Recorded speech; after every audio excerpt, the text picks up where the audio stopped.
अभी हम लोग सीखेंगे कि वेक्टर को कैसे रिजोल्व किया जाता है, तो हम लोग देखेंगे रिजोल्यूशन ऑफ वेक्टर। तो वेक्टर रिजोल्यूशन ऑफ वेक्टर,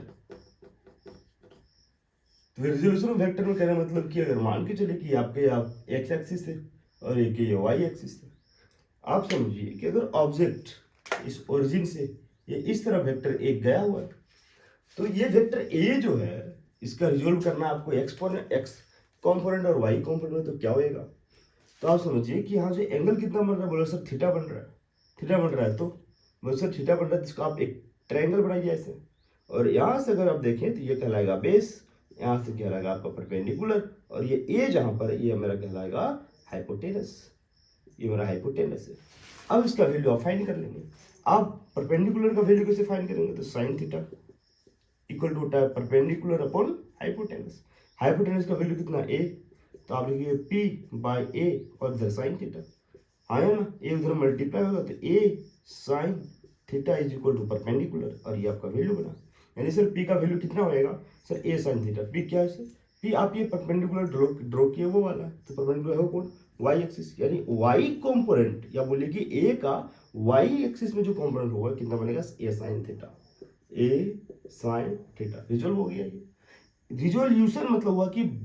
आप वेक्टर को तोड़े, क्यों तोड़े, तो ये ब्रोकन बताते क्यों तोड़े, तो ब्रोकन ऑफ वेक्टर, तो क्यों तोड़े, क्योंकि आप देखिए कि वेक्टर अगर इस तरह से मूव कर रहा है, ये इधर प्रोजेक्टाइल मोशन की तरह, तो आप समझेंगे कि ये जो इस तरफ गया है प्रोजेक्टाइल में एक्स वाई प्लेन में, तो आप देखिए वो एक्स तरफ भी मूव कर रहा है, वाई की तरफ मूव कर रहा है, तभी ये ऑब्जेक्ट यहाँ पहुंचा है, हाँ ना। एक्स और कैसे तय करेंगे, बोले सर आप अभी अगर इस पॉइंट पे होंगे तो ऑब्जेक्ट यहाँ होएगा, इस पॉइंट पे होंगे तो ऑब्जेक्ट यहाँ आएगा, इस पॉइंट पे होंगे ऑब्जेक्ट यहाँ आएगा, मतलब एक्स एक्सिस में बढ़ते जा रहे हैं, हाँ ना, बोले हाँ सर। वाई एक्सिस में यस, अगर यहाँ पर तो वाई यहाँ था, जब इस पॉइंट पे तो वाई इस तरफ था, यहाँ पर तो वाई यहाँ, अगर यहाँ तो वाई यहाँ, इसका मतलब वाई भी बढ़ते जा रहा है, मतलब वेक्टर ए एक्स एक्सिस में भी कुछ इंक्रीज हो रहा है, वाई एक्सिस में भी इंक्रीज होगा। तो बताइए ए को, वेक्टर ए को एक्स में कौन है जो इंक्रीज करा रहा है,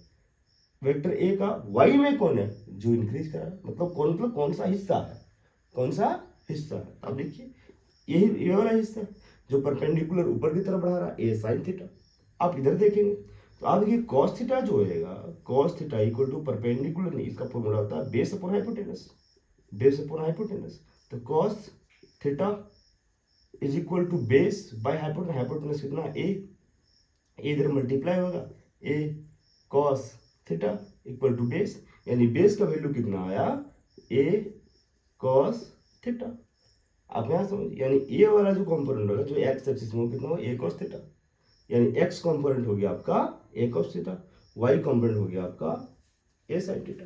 यहां से आपको समझ रहा है इसका हुआ क्या, हुआ ये कि ए का कंपोनेंट है, मतलब ए का टुकड़ा एक्स तरफ कितना है, ए का टुकड़ा वाई तरफ कितना है, बस इतने समझना है इसमें, और कुछ नहीं। ये रिजल्ट हो गया आपका, यानी जो एक्स एक्सिस में हुआ आपका वो कितना है, ए कॉस थीटा, और जो वाई एक्सिस में वो कितना है, ए साइन थीटा। याद क्या रखना, बोले सर ये जो थीटा जिसके साथ लगा हुआ रहेगा ना वो मेरा कहलाएगा ए कॉस थीटा, और जिसके साथ थीटा नहीं लगा रहेगा जिस एक्सिस के साथ वो मेरा क्या रहेगा, ए साइन थीटा। ठीक है, अगर मान के चलिए कभी आपका जो ये vector a vector b equal हो गया तो क्या होएगा, बोले सर एंगल पे डिपेंड करेगा, है ना, एंगल पे डिपेंड करेगा। चलिए क्या है उसकी बात बाद में करेंगे हम लोग, ठीक है,